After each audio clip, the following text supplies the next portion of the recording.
Hello, তুমি মেলানি blame বলছো? কি বলতে চাও? তোমার বাবার ব্যাপারে কিছু জিজ্ঞাসা করতে চাই। আমার মনে হয় তোমার আমার সাথে দেখা করা উচিত।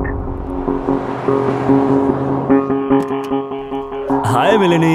তোমার বাবা একটা বড় প্রবলেমে পড়েছেন। আসলে উনি কয়েকদিন আগে আমার কাছে এসেছিলেন আর বলছিলেন যে এখানকার কাছের একটা লেকে একটা মনস্টারের আগমন হচ্ছে। এটা প্রকৃতির শক্তি, কিন্তু এই সব কিছুর পেছনে কারোর হাত ছিল, আর কেউ জানে না সেটাকে। বিষয়টা খুবই ভয়ানক। আমার মনে হয় তুমি কিছু লুকাচ্ছ। তুমি তুমি নিশ্চয়ই কিছু জানো। যেখানেই যাবে ওটা সেখানেই থাকবে। তুমি দাঁড়িয়ে পড়লে কেন? ও এখানেই কোথাও আছে। ও একটা রাক্ষস।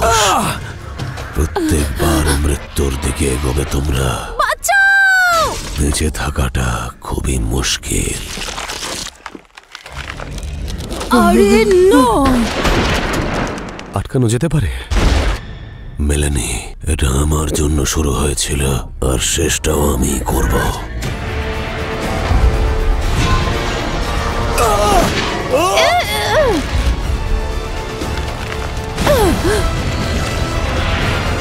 Come on! ডেভিল সোয়াম্প কোনো বানানো গল্প নয়।